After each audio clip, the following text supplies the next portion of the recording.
Good afternoon and welcome to our Star Party's final live stream event. For the last session of the weekend, we will be sharing with you a few objects in the sky as seen through the ASV's 8.5 metre radio telescope. Joining me in this session will be Rob Arrowsmith and ASV Radio Section Director Clint Jeffrey. If you have any radio and astronomy questions, please put them in the comments and Rob and Clint will answer them as best they can for you. But before we begin, I'm going to draw the final raffle for the weekend. This raffle is for the Saxon binoculars.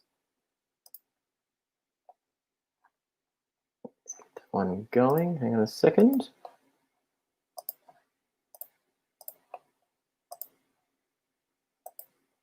And let's run the raffle.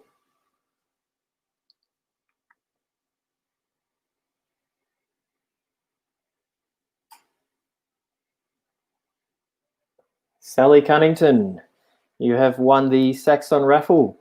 So we'll email you and get some contact details and get the prize out to you as soon as possible. Congratulations, Sally. Now we'll stop that screen share and I'll bring Rob and Clint in with me. Rob, Clint, how you going? G'day, Mark. Good. Yes, g'day, guys. Welcome. Hello, Clint. Hey, Robert, Mark, everybody who's watching. And congratulations to Sally too. Yes. Rob was saying to me some tickets into the raffles as well. Rob was saying to me before he was hoping he'd win them, but not to be. Not to be. No, that's certainly some raffle will you've got there. It's pretty good, isn't it? Yeah, it's cool. Like that one. It should make the little noise as it spins. It does, but it makes a whole lot of other loud noises as well. So. Okay. So, Rob, do you want to kick things off for us? Certainly. So I'm going to get into a bit of science first because I guess what we do at the Radio Observatory is all about science. So I'm going to share a document that I prepared earlier. Which doesn't seem to be appearing at the moment. Hang on a second. So that's the one I want to show. There it is. Windows desktop. No. While you're doing that, Rob. Yes. I'm just going to remind people that they can donate to our All Abilities Astronomy project. We have a MyCause link there. Clint, this is why, because Clint last night donated $201. Greatly appreciated, Clint. No problem. This project will allow us to bring astronomy to all able-bodied, everyone really, whether you can, whether you're in a wheelchair or you have mobility issues or you can walk and run around, it'll enable us to allow everybody to come up to the site up in Heathcote and have a look through telescope equipment or have a look at all the other equipment and use the other equipment we've got up there. Fantastic stuff.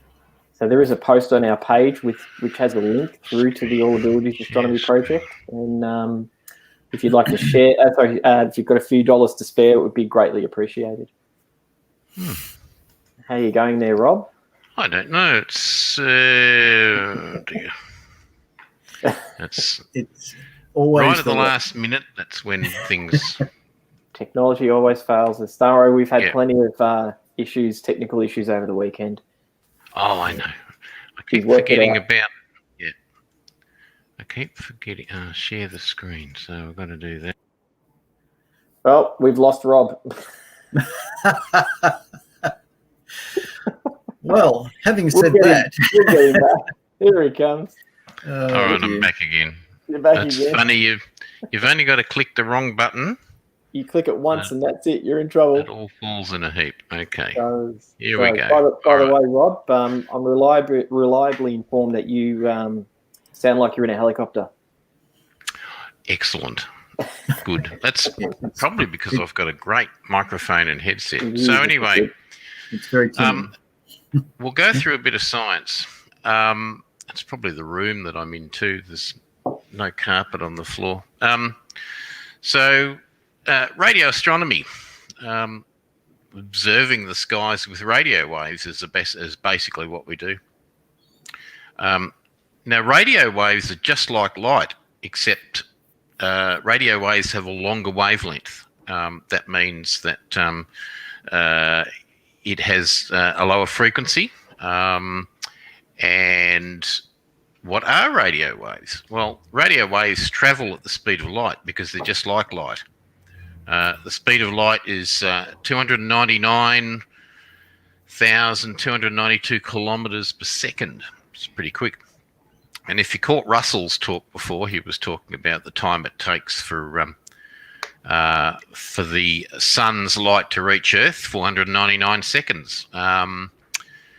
Now, we see light with our eyes, but that's because they detect photons at a wavelength of 380 nanometers in the violet and 700 nanometers in the red spectrum. So it's photons are electromagnetic radiation, basically the same thing as I said with radio waves. Now, when electrons move, they actually create a magnetic field. If you have electricity running through a wire and it's wound around a piece of metal, that metal can become magnetized. So the electrons induce their magnetic field into the metal that they're wrapped around. So we use radio waves to cook food. A microwave oven, for instance, has a magnetron inside it to make the radio waves. It's a big valve, actually, the magnetron, and has a super strong magnet. So again, we're using magnets and electric fields. When electrons are near a magnetic field, their path of travel will bend, and a magnet causes electrons to spiral, creating the radio waves. So actually, the magnet inside a magnetron is a special element that causes the electrons to spin and rotate, and that's what generates the radio frequency inside the microwave. Now, with microwaves, we're using a frequency of 2,450 megahertz because water molecules actually absorb radio waves at that frequency. And that's a wavelength of 122 millimeters, which is, in the old measurement, about 5 inches. So that's a little bit about the generation of radio waves. So what happens in space? The hydrogen atom will actually generate a radio wave at 1,420 megahertz or 21 centimeters. So it's about twice that, actually, of the water molecule. Hydrogen has one proton and one electron, and 3/4 of the universe approximately are made up of hydrogen. So when we observe the sky at the hydrogen frequency, we can map the universe, and that's what we do with our radio dish.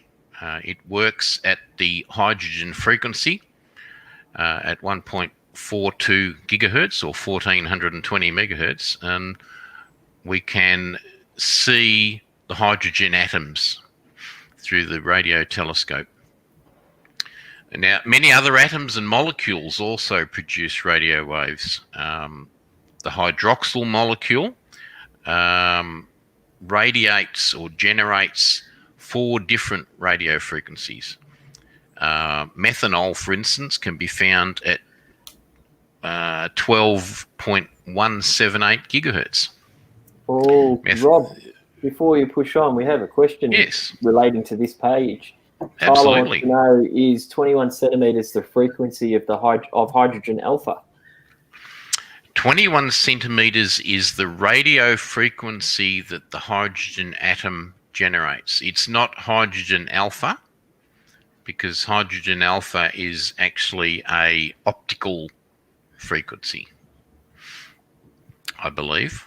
Clint, are you got any thoughts on that? Hydrogen alpha? Yes, I think in regards to hydrogen alpha, we're referring to the optical line, as you would see on the sun, as Russell was referring to last night and perhaps earlier. But the 21 centimetre is in reference to an actual radio wavelength, and 21 centimetres is the full wavelength. You've got a ruler with 21 centimetres on it. That's the wavelength of the full wavelength of the hydrogen line.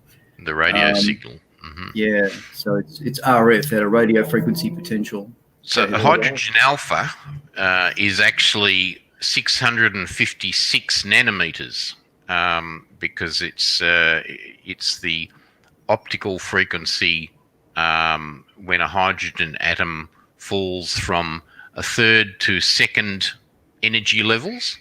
So when you look at the sun, hydrogen alpha is the brightest line that you will see in a spectrum. And a great question too. Absolutely. Now, the next page. So why do we do radio astronomy?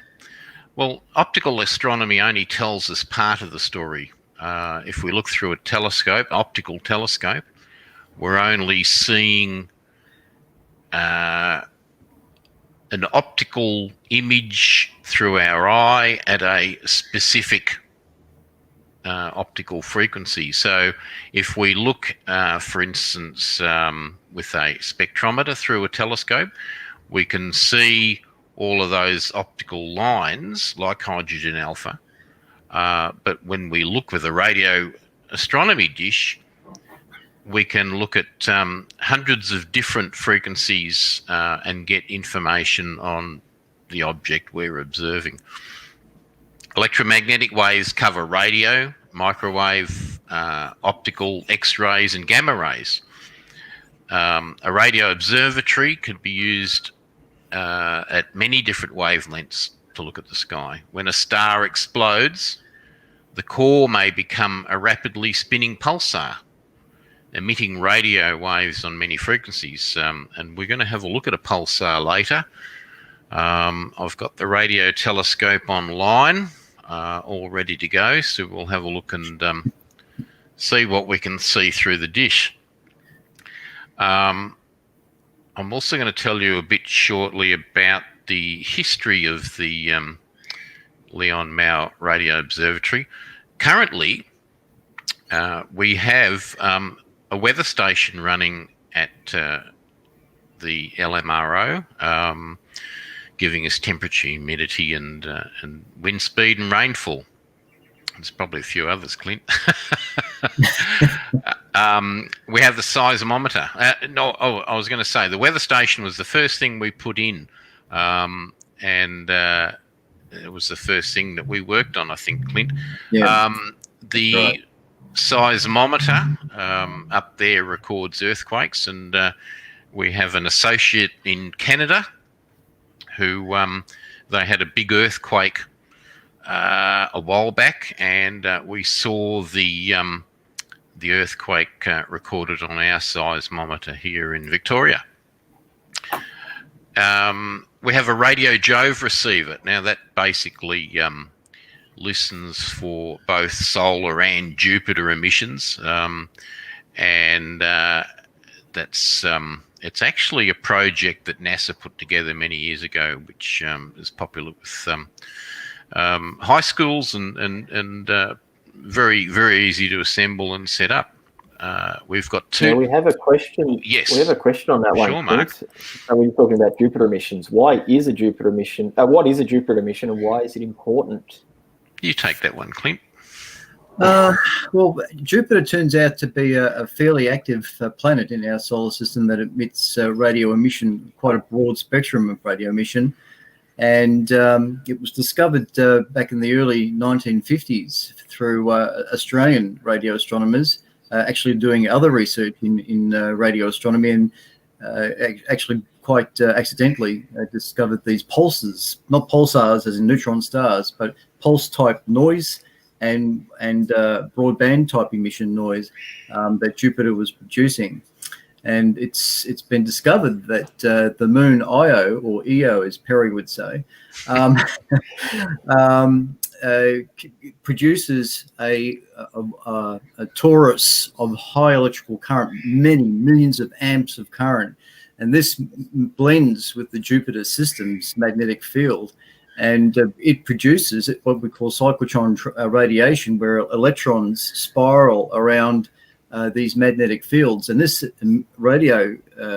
these electrons spin at such a rate that they produce a broad spectrum of radio energy, and this can be detected on Earth at specific times. In fact, there's a little bit of software that's been written that predicts when these emissions can be detected on Jupiter. So you've got short bursts and long bursts, and they're very, very interesting to listen to.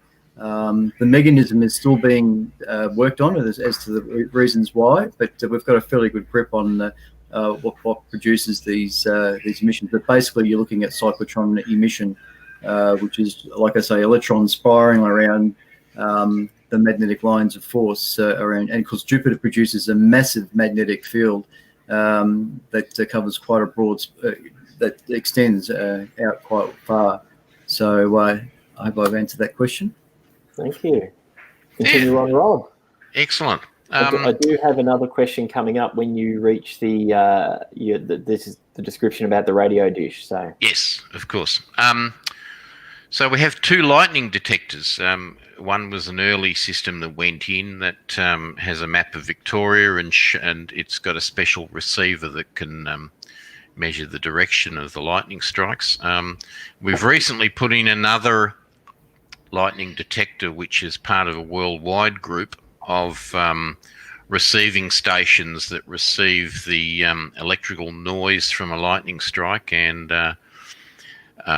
can triangulate the lightning, and I think it's called Blitz or Tongue, which is a German organisation.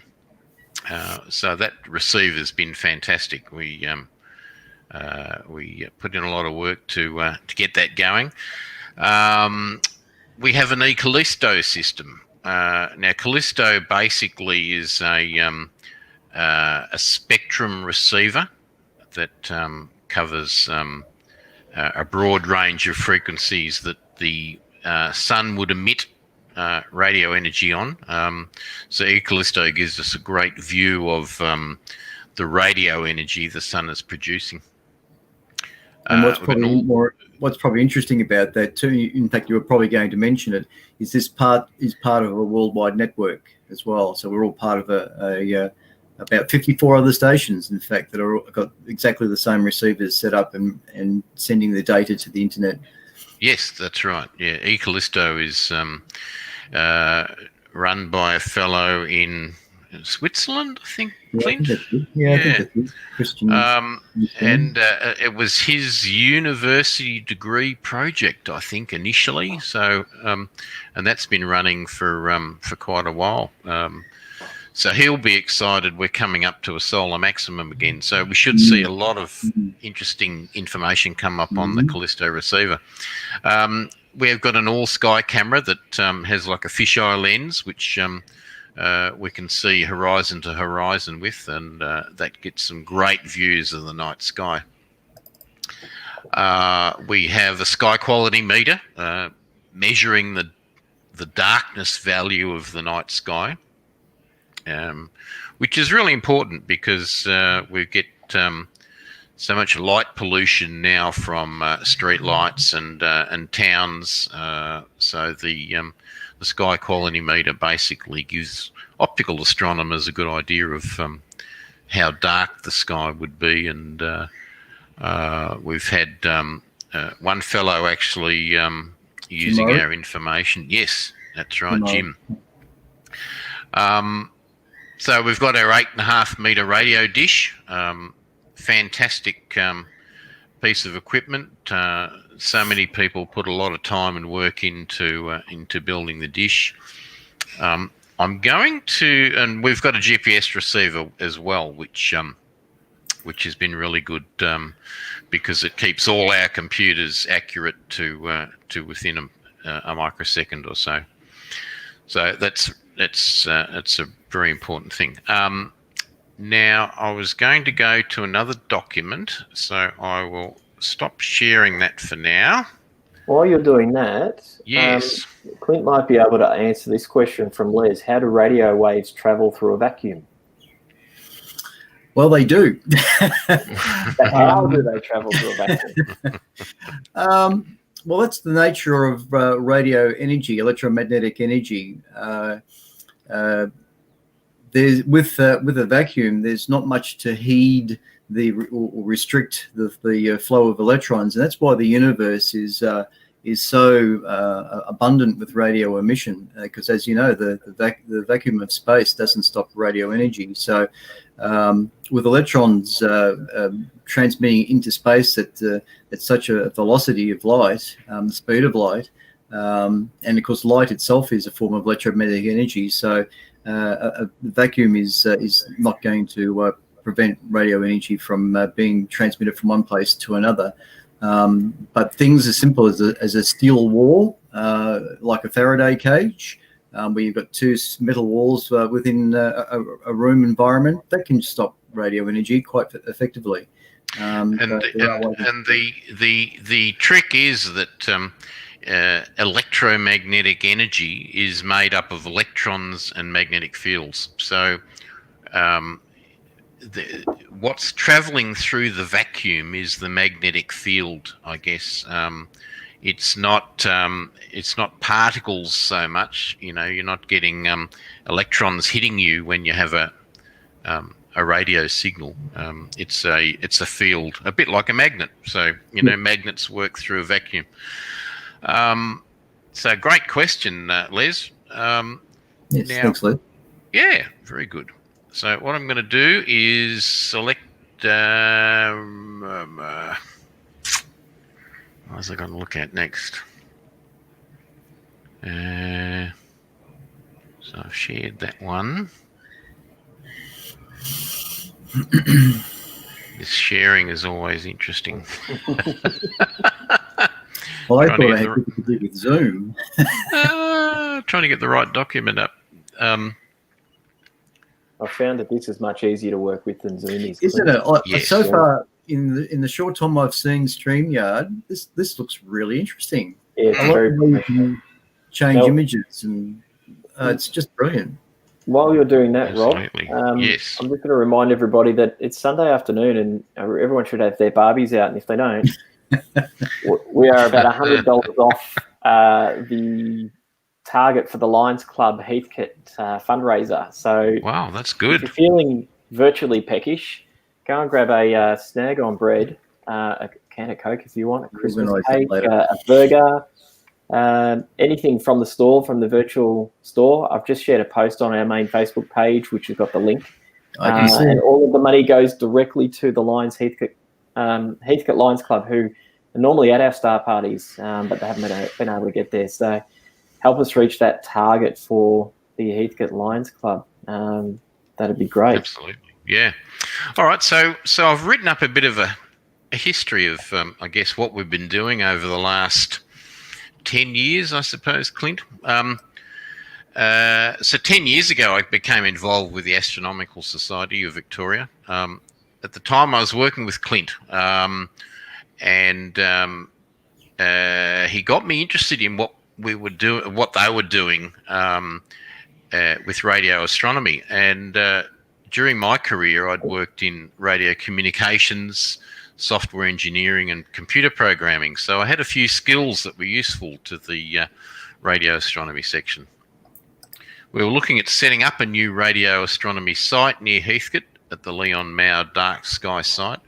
And Leon, who was a long-time member, passed away and willed the property to the ASV. And its location away from man-made electrical interference was ideal for us. We started by acquiring a shipping container to be used as a laboratory. It needed to be electrically shielded inside with a Faraday cage So we lined the walls with steel sheets and a special door to stop electrical noise getting out. The first experiment was to set up a weather station, as I mentioned before. We could send our weather information to a special website so we could see what the weather was like up at the dark sky site. In those days, we had a desk with a computer and not much else. We went on to install a radio Jove receiver that could receive radio noise generated by Jupiter. We had a set of speakers we could listen to the radio noise with. You remember those old speakers, Clint? I've still got them. Oh, you still got them. Okay. Outside, a pair of radio antenna on green painted poles were designed to blend in with the environment, used to receive Jupiter. Other antenna were set up to track the sun and receive radio noise generated from solar outbursts.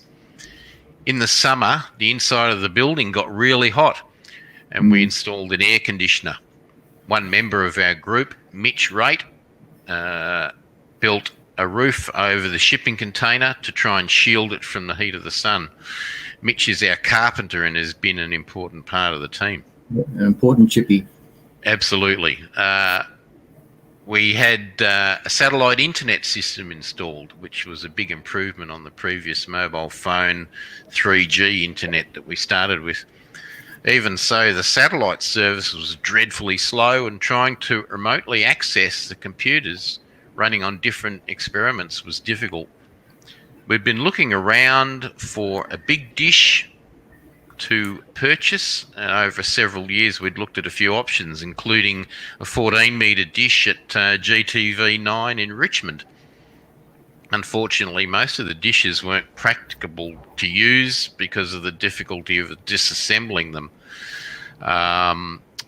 So we heard of a dish antenna that might be for sale that was already disassembled. Now, at that point, I'm going to go to... and while you do that, Rob, I've got another question to pop up. Have we ever received radio frequencies from another galaxy or another solar system? We have. In fact, we're receiving radio signals from the whole of the universe, because pretty much everything out there is generating some sort of radio noise. We haven't received any intelligent signals yet, possibly because aliens haven't discovered radio, I'm guessing. Well, maybe they have and they just don't want us to know. Or it's just because they're too far away. They're scared of us because every movie we've ever made has involved us killing aliens. Exactly. So I'm going to share. Yep, I've got it here. I'll add that to the screen. You can share that. Okay, thank you. Yep, we got it. So basically, we found a dish. Back in the 70s, Postmaster General, known as the PMG in those days, had purchased about 10 aluminium dishes for testing radio communications across Bass Strait. They were built by D.S. Kennedy & Co. in the US, and the dishes were designed to be portable and could be transported and set up in remote locations. One had been used at Wilson's Prom to send radio signals to another dish in Tasmania. Eventually, the dishes were sold off, and our dish went through a few hands until it ended up at a country property near Yea in Victoria. After some negotiations with the owner, Rod Letts, the ASV purchased the dish in 2013. Clint's going to laugh because he remembers how hot that day was. It was pleasant. I've heard the stories. On a hot summer day in February, we loaded the parts of the dish onto a trailer and took it off to Leon Mao dark sky site.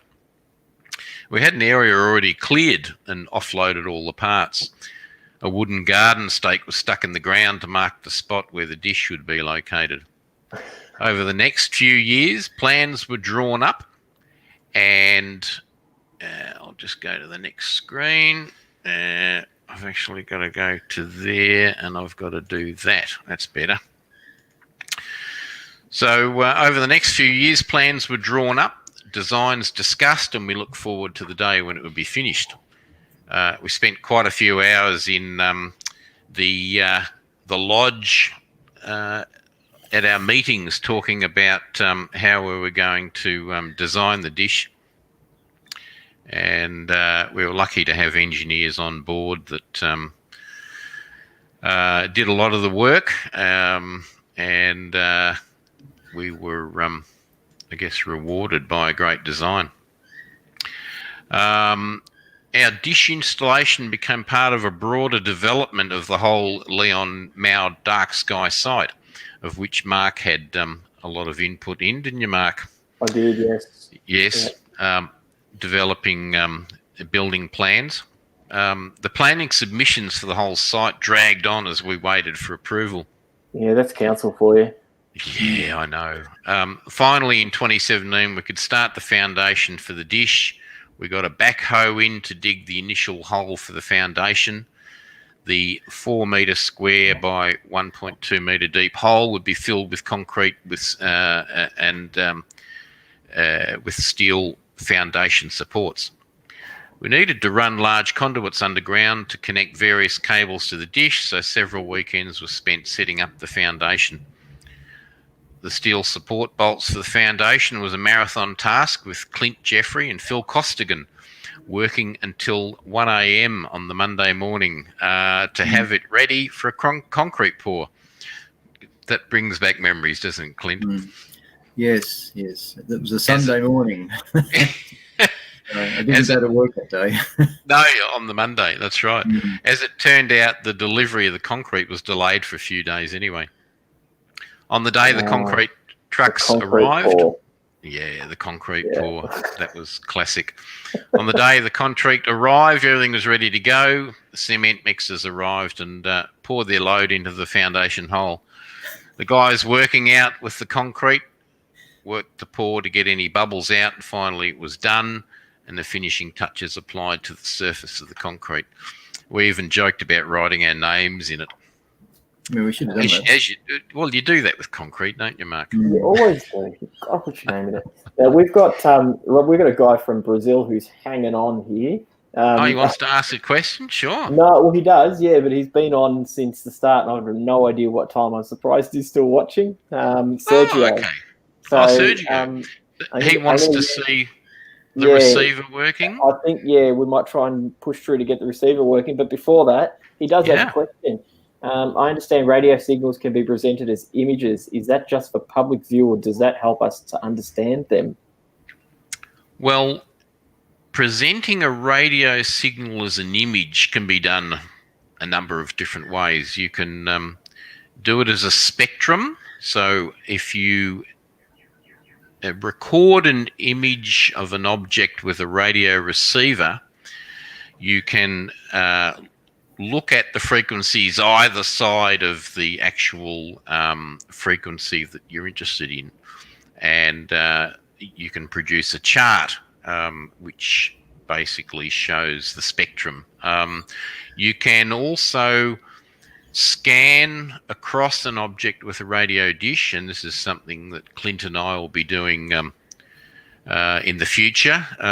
You plot values of intensity as you sweep the dish across an object, and what they call a raster is produced, and that allows you to make a contour map of higher intensity and lower intensity. So unfortunately with radio astronomy, you can't just take a picture.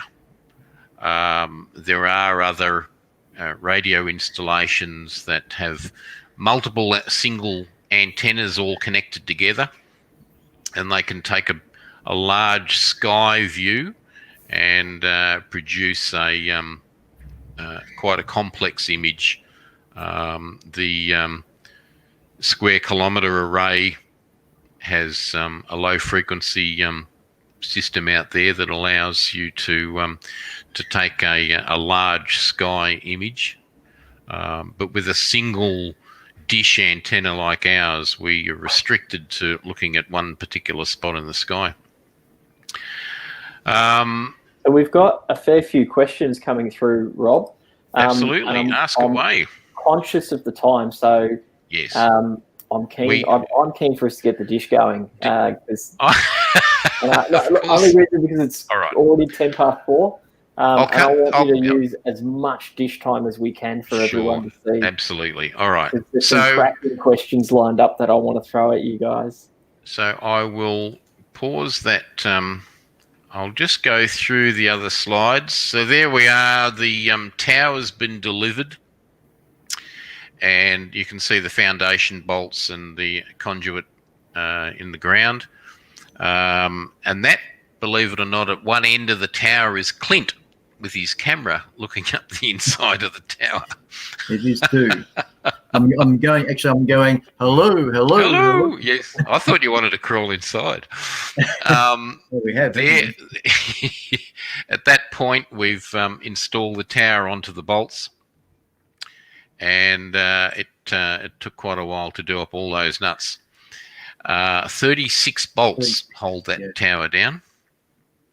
And you can see around the outside there is the cable pits, and that's where the conduit joins, where the cable feeds through from the laboratory. That's the dish itself mounted on the tower. Phil Costigan is up on the platform there doing the wiring and connecting everything up so that we can mount the receiver. And there's the completed dish. The big box at the focal point is the actual receiver itself.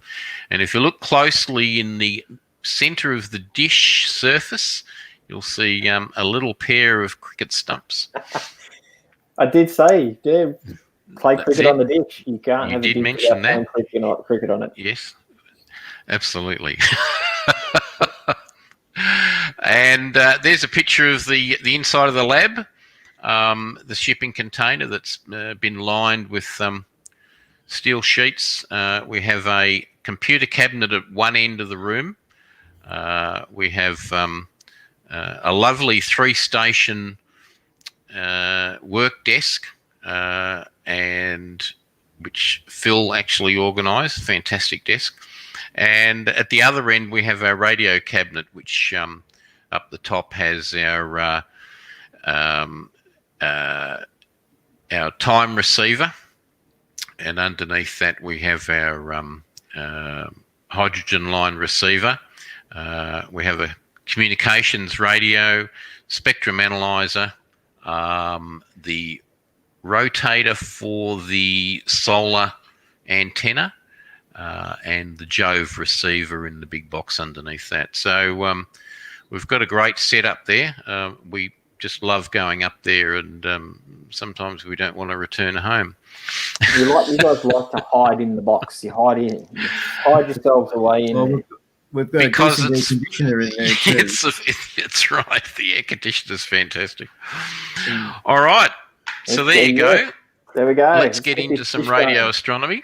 Now, Rob, while you get all that going, I'm going to put a question up that Clint can answer while you hook everything up.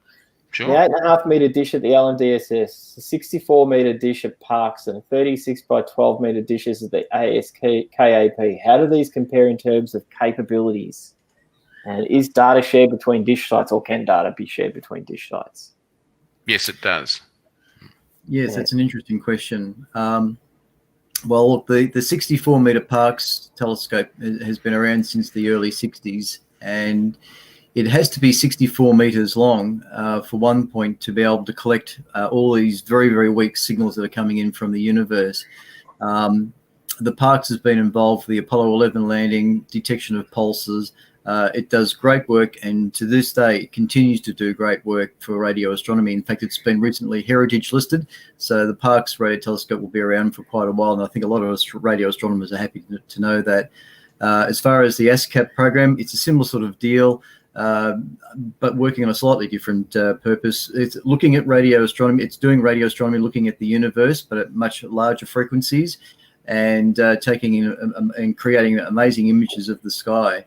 Now, these installations are professional installations, and so they are linked via optical fiber, and the sharing of communication and data is lightning fast.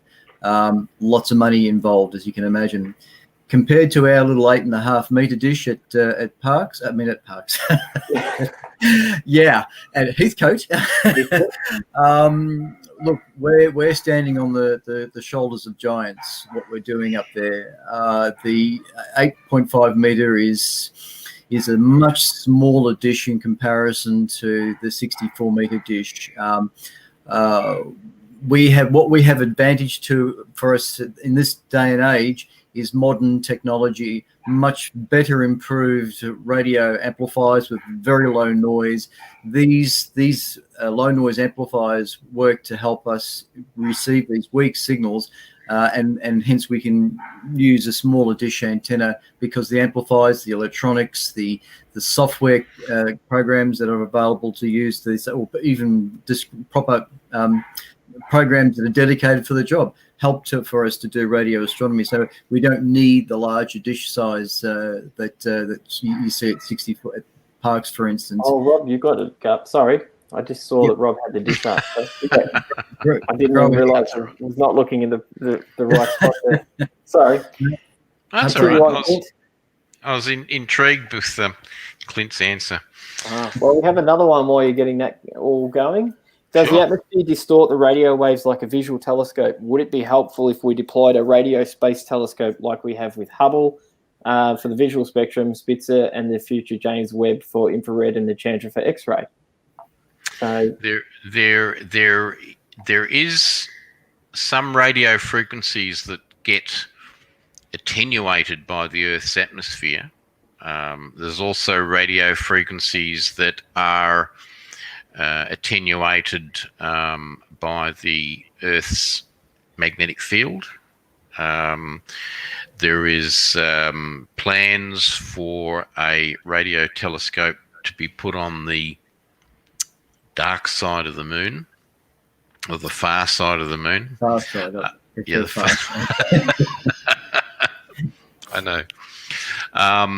And I did read an article about the Chinese lunar mission to the far side of the moon that also actually had a radio receiver in there that could be used for radio astronomy. So I don't know whether that had occurred or not, but certainly an interesting thing. I understand that the Japanese launched a radio telescope into space. I think it's something only about 14 meter sized dish. To be honest, I haven't really seen too many results coming from it, but I know that there is a radio telescope floating in space at one of the Lagrange points, I believe. And because this dish is so far out in space, then we can do interferometry between the Earth-based dishes and this telescope. So there is a radio telescope in space as we speak, but I haven't really heard too much more about its current status. So should find out a little bit of information about that, actually. So, Clint, are we going to move? What object are you lining up on at the moment? This is Robert. Yeah. I'm logged into our two programs that we use at LMRO. One is the dish controller software, and one of our group, Craig, had written some software, and I think Phil partly had something to do with the control software. Yep. It allows us to manage the motor controls for the dish and be able to point it at anywhere in the sky, basically. So the object that we were going to look at is Eta Carina. I thought Eta Carina would be an interesting object to look at first, which incidentally is about 7,500 light years away. Sounds a long distance. So I'm going to start tracking that. That's 10 hours, 44 minutes, 19 seconds, minus 59 degrees, 53 and 21. There we go. Ida Korean has had a good run over the past couple of nights, and it has, Lee, because it's a cracking object, and it's nice and big. Yes, There's a lot to see. I thought I would pick that because of exactly that. People have seen it with their eye. So now we're going to look at with the radio telescope and actually see what it's doing in the hydrogen frequency. So on the other side of the screen, we've got SpectraCyber. Now, this is a program that was produced by the people that make the hydrogen receiver that we purchased for the radio dish. The receiver actually has two parts. One goes up at the focal point of the dish, and you probably saw that in the picture earlier with the big box mounted on the dish, and the receiver in that box is connected via an optical fibre back to another box in a radio cabinet inside the laboratory. So SpectraCyber allows us to communicate with the receiver and get it to do things. This is the main screen here, and it's a project-based system, but you can also manually control the dish receiver as well. So we'll start a program called Commander, which is basically allows us to control the parameters of the receiver itself. The receiver can work in either spectral mode, so it can cover a broad spectrum of frequencies, or continuum mode. And if you put it in continuum mode, it just measures the level of the frequency of hydrogen rather than looking either side of hydrogen. We can set the shift frequency. We might want to go 300 kilohertz lower than hydrogen, or 300 kilohertz higher than hydrogen. We can actually go a lot further, but the wider you set the receiver scan, the longer it takes to actually to take one measurement, because you're basically doing one sample of the intensity per second. So if you are looking at a 600 kilohertz frequency range, it could take 3 or 4 minutes to do a complete sweep. The important thing with the receiver is that we set the antenna adjustment, and basically what that does is it tells us how accurate the receiver electronics is adjusted. Now you can see here there's a big blue line in that box. Oh, too much signal. Way too much signal. So what we've got to do to reduce that blue line down to the yellow box, we've got to increase the value in an offset. So we bring that up to say 2.2, and then we do another check of the tuning of the receiver to see if we've got it into the sweet spot of the receiver. Now when we do a scan of the sky with the receiver, if we're looking at an object, the lower that blue bar is, the less amount of signal that we'll receive. Still a little bit high, so I'm going to bring that down. Here. I'm not sure if it's possible, but is there a chance we can? Have we got a camera pointed at the dish? Yes, I do. Can we access that somehow? Is it possible? I can take it. Could Clint access that from his, and I can share that so we don't lose your screen there, Rob? I don't think Clint knows how. Oh, look, the only camera that I know of is the little security camera that we have, which doesn't, I'm just trying to find it quickly now. It doesn't take in the full view of the dish. I can get it pretty quick though,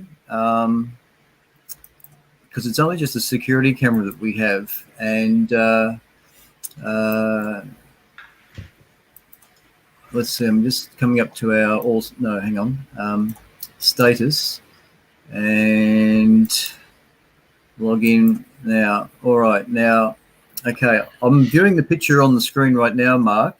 So what you're going to do is go to share screen down the bottom of your tab there, and you need to select the tab. So you click share screen. You'll go to application window, then select the window you want to share, and then click the share button, and then it'll pop up for me, and then I'll be able to pop that onto the screen.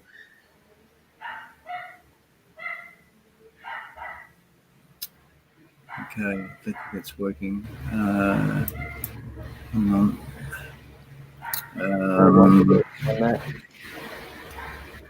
Share screen.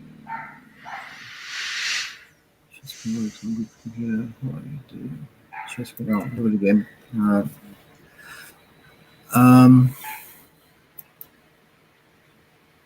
Am I able to get access to it, Clint? It's on the ASV website, is it? Or yes, it is. Look, yeah. if you go to the ASV website, the Radio Astronomy tab, and look up under the menu and click on status. I've got a picture on my screen.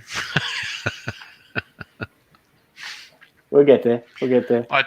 I don't want to unshare my screen of the. No. Because the thing is, what Robert's looking at the moment is coming by satellite, and there's up to about a second delay between the graphics that we're seeing on the screen and what we're seeing on the computer screen, which is a little frustrating.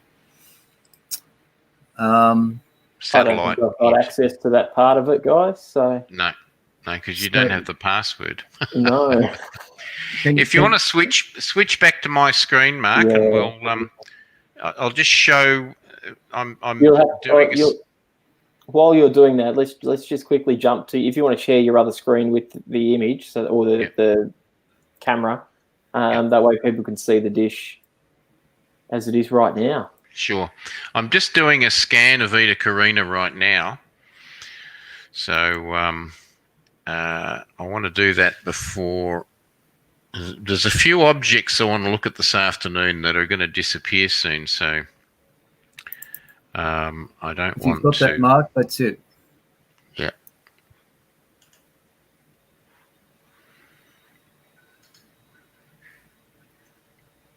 If you can see that image, Mark.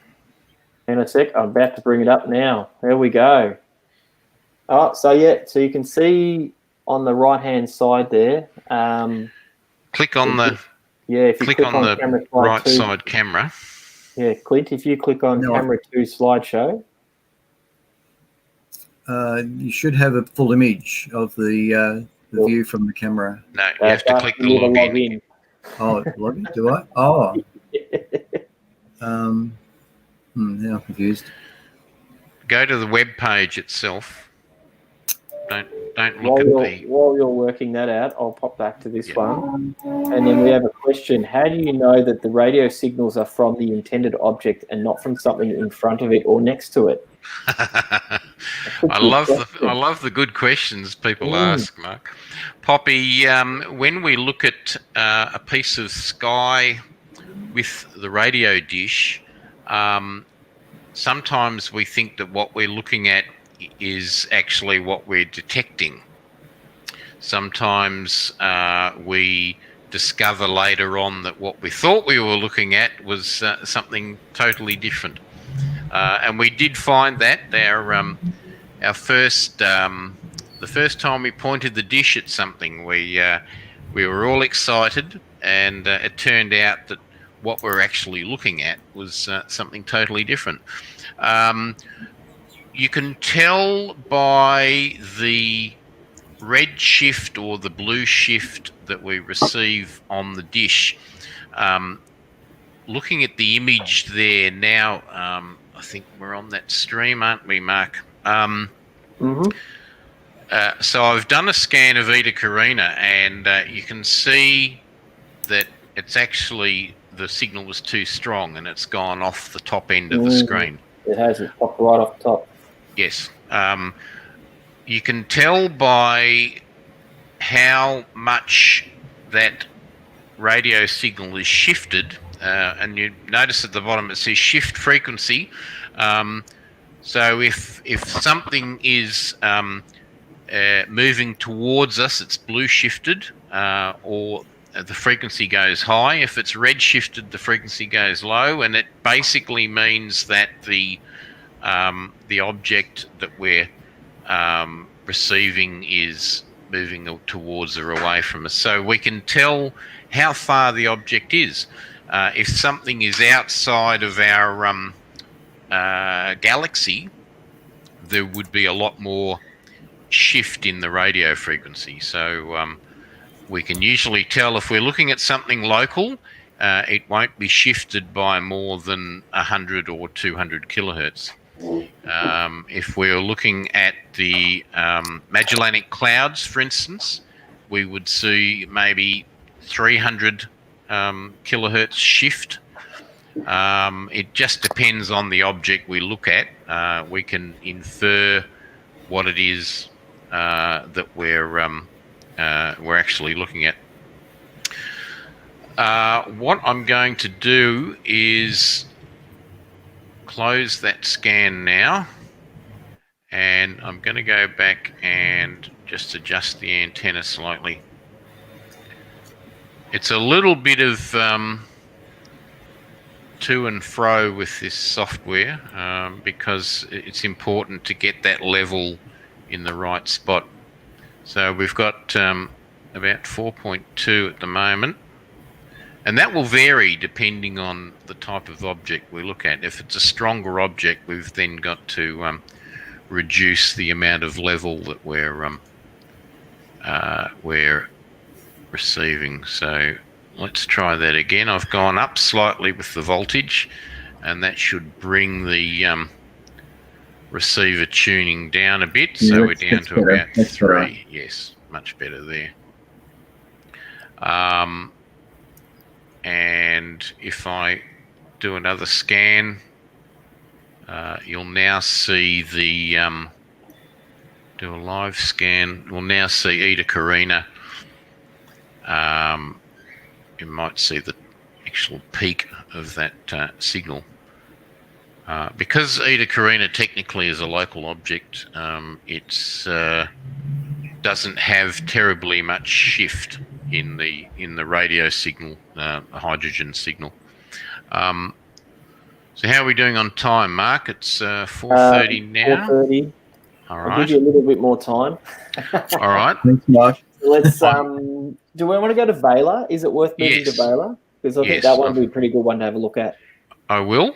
And while we're doing that, there's a question that's. Oh, no, it's not. Sorry, wrong one. Here we go. Kyla Frost wants to know, how do the 36 dishes of the ASKAP serve as a single dish? So how does that work? When you have multiple radio sources, you've got to basically compare the signals of each dish with each other, with another dish. So there's a process where you are actually measuring the time difference in the signal being picked up between two dishes. So if you look at the sky from two different viewpoints, you see an object a slight difference in time.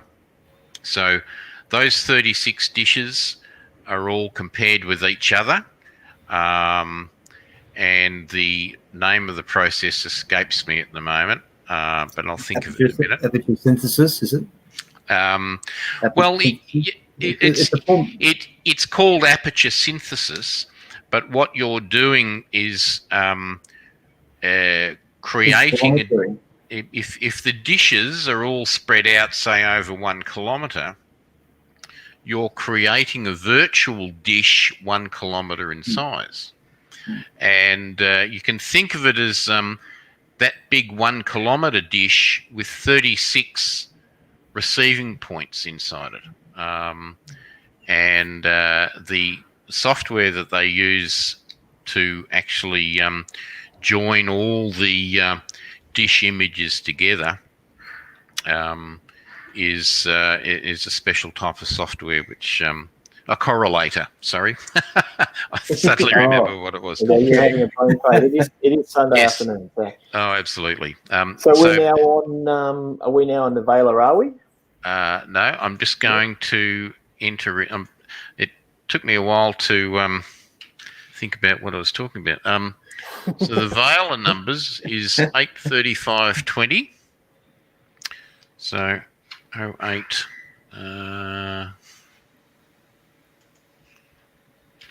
35 20. It won't take us long to get there, fortunately. I picked these objects because they're all fairly close together in the sky. Minus 45. So the right ascension and declination are great figures to work with in astronomy, because when you look at an object in the sky using right ascension and declination, the object is always in that spot unless it's actually traveling reasonably well. Minus 45, 10, and 30, minus 45, 10, 35. So I've put in the values for right ascension and declination for Vela. So if I click track, the dish is now going to swing around. That's because obviously I didn't get the numbers correct. Yeah, you put 345. That's why. Yes, I know. Yeah, thanks, Mark. Yeah, no, thank Lee picked that one up. He noticed it. He just commented to say, so I got the value wrong. Yeah. All right, I'll just get rid of that 4. Beautiful. All right, so we should be able to swing the dish around and track Vela now. So there we go. While it's doing that, for those watching here, the dish has it's got a safety mechanism, doesn't it, to stop it from going where it shouldn't go? It's actually a brilliant design, and Phil, a member of our group that did probably 90% of the work in setting up this dish. He was up there every weekend. He was digging holes. He was running cables. He was making things that needed to be made. Phil, yeah, good on you, Phil. Absolutely. And he decided that the dish should be able to rotate 720 degrees. So basically two rotations, I think, 360, 720. Yeah. And there is a safety switch on the dish, so that once it reaches a maximum rotation, that switch will tell the computer that it's gone too far, and it'll move backwards. The cables down inside the tower of the dish, the supporting tower, are hanging on a special harness, so they loop down and back up again, and that gives the cables plenty of room to move around as we rotate the dish. So there's been a lot of features included in this design that have made the whole thing work really well. So our RA on the dish now is 9 hours and 32. We've got to get to 8 hours 35. That's moving its way around. I think we're going to have to invest in a camera on the far side of the dish to point at it so we can watch it move, because everyone's asking, David Unwin's asking, can you show the camera before the dish starts tracking? But I think you're going to need a camera specifically pointed towards the dish and the Radio Shack there, so we can watch it move. The current cameras we have up there take an image every few minutes or when there's movement. And it's funny with the cameras, we often get pictures of kangaroos or magpies flying past, or even goats keeping the grass short. So we have some interesting photos that we've collected over the time. But the cameras will work in real-time video mode, but of course with our internet connection up there, I'm logged into a computer which is connected to two other computers, and if I run the real-time camera video as well, it pretty much overloads the internet connection. So I tried that yesterday, and the camera stopped updating, and we had a lot of problems. So I don't like to run the camera in real-time mode if I don't have to. Okay. All right, so are we back on the dish receiver? All right. We're very close. What are we, 8:39, 8:38? Yep, a few minutes away. Okay. All right, I'm going to clear that. And by the way, as I said before, this software is project-based. So when I'm in a particular project, you might notice on the left side there, I've got Eta Carina, Vela, and 47 Tuck listed in the projects. I can load a project, and actually all this information is automatically entered because it's recorded in the project data. So I'm now going to align the antenna again just to get this receiver working in its sweet spot. And we see maximum voltage again, yeah. So there's a big signal there. Now, remembering that Vela is, I've got to bring that up more. Vela is a pulsar, so it's creating a huge amount of radio energy spread across hundreds of megahertz, thousands of megahertz.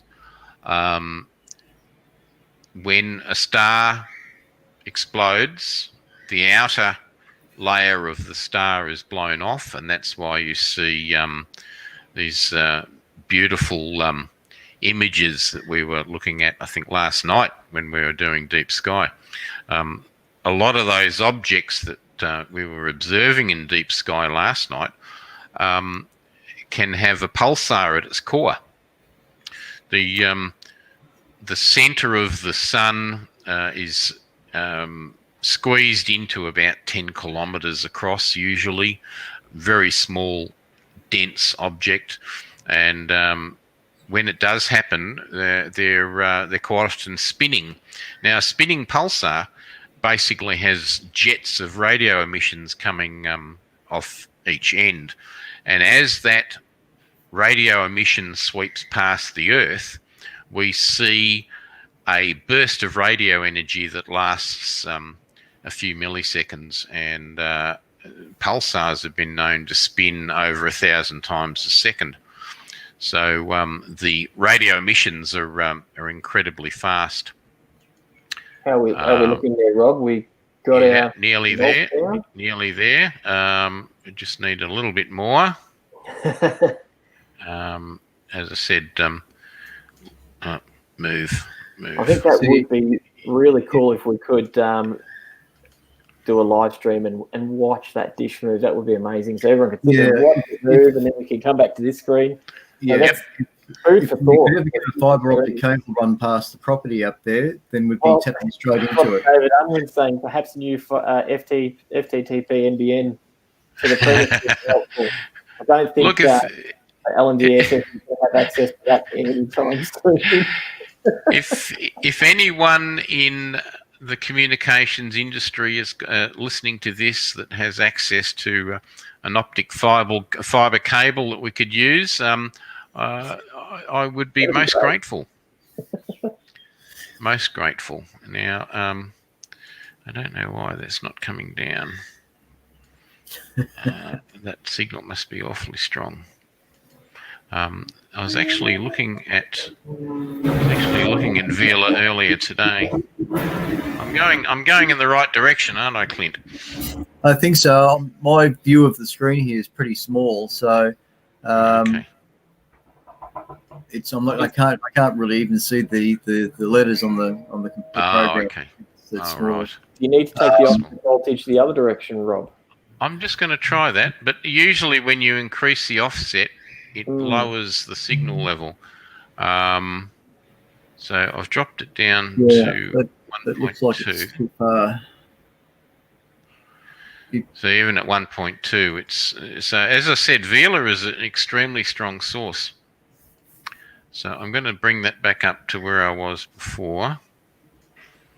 Say 3.7. Yeah, and I'm going to just try that again and see if we're still getting a good signal from it, because yeah, that does seem a little bit high. Yeah. You're at 8 minutes 35, not 8 minutes. Oh no, you want it 35, don't you? Yeah, 8:35. Yeah. Yes, that's right. 8:35:29, and you're at 8:35:19. I'll bring the gain down a bit, Clint. Maybe that's probably why we've got too much gain. I'll just do another test of the antenna again. See if we can get that blue bar down. That's better. Now we're in the right range. Okay, that's almost perfect actually. So I will now do a scan of the Vela pulsar. The interesting thing about pulsars is because their radio energy is spread across such a huge number of frequencies, when we detect it with our radio receiver, we see multiple spikes in the frequency of the radio signal. So imagine the pulsar is rapidly moving up and down in frequency. The beam of radio energy from the pulsar is sweeping past us, and our receiver is looking at a very small frequency range. So as you can see in the plot at the moment of Vela, there is lots of energy spikes in the intensity of the Vela signal. So the left side of the image, of course, is shifted minus 300 kilohertz, and the right side of the image is a shift of plus 300 kilohertz. So we're going to see a whole lot of different.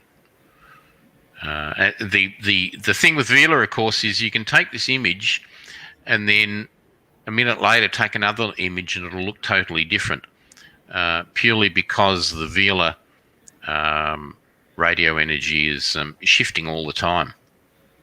It's not a stable source of RF energy. So you can see that's what Vela looks like. And it's just about finished. Pretty impressive. It is. The other thing is this software has hundreds of other functions that we can use too. We can calculate a whole lot of different information just from doing this plot. A really good question from Neil. When you're doing this scan, are you physically scanning the scope across the target, or are you tuning it, like scanning up and down a car's radio frequencies?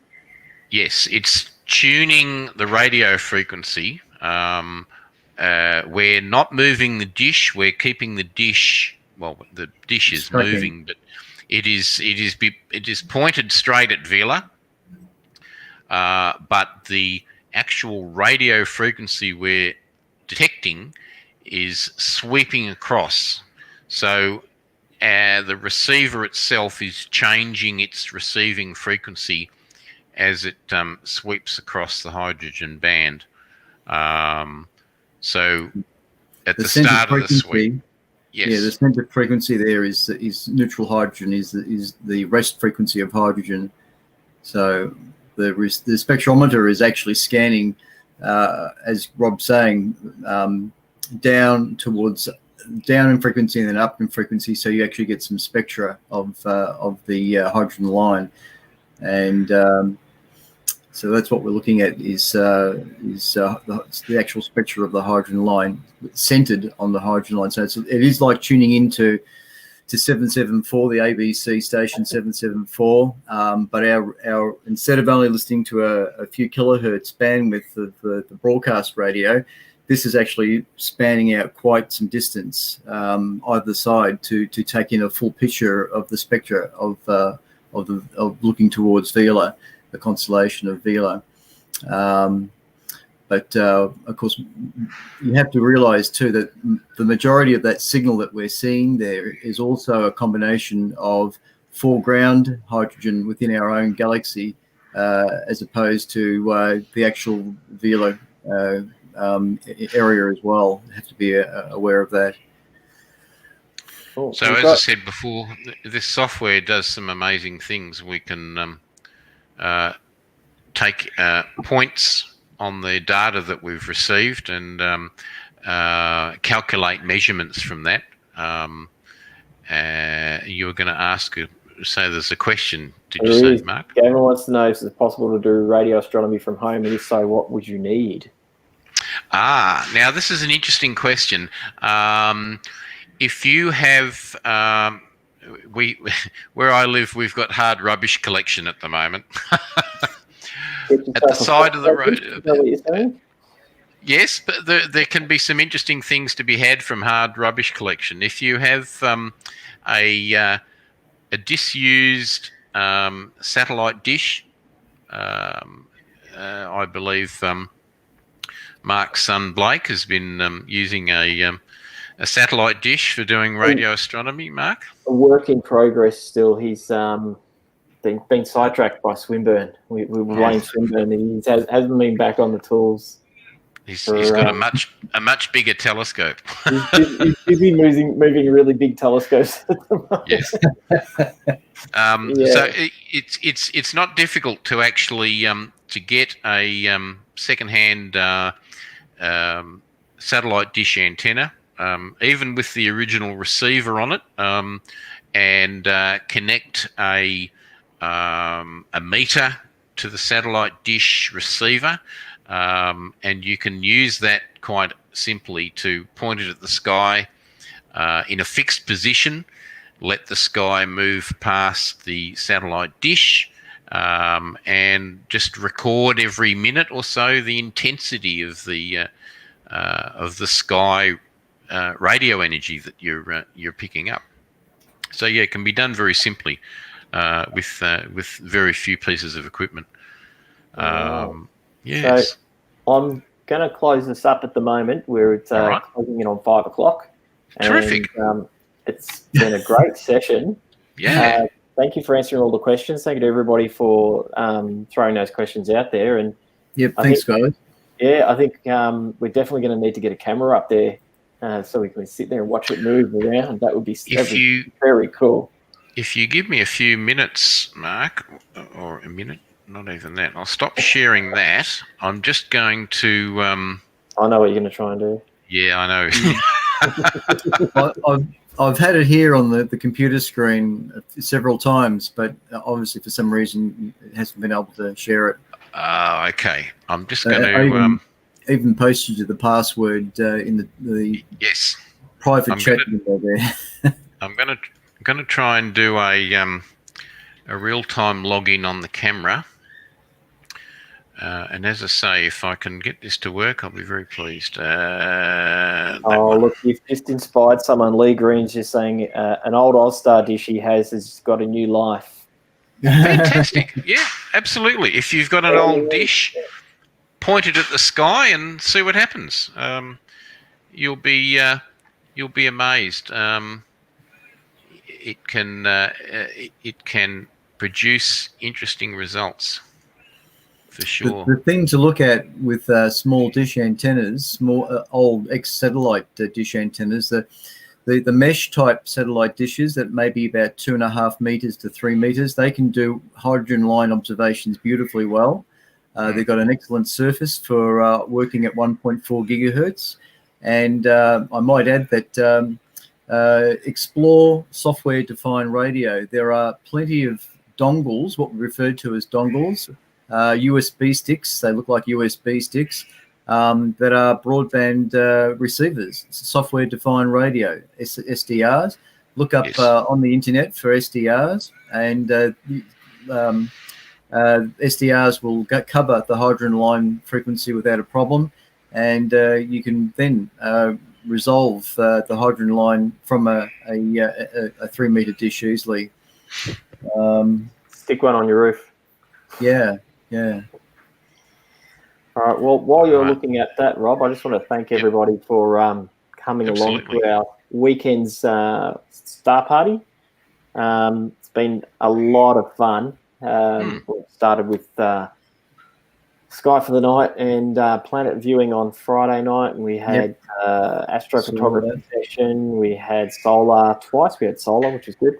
As well as the junior session, and then we had the International Observe the Moon night last night, as well as deep sky observing.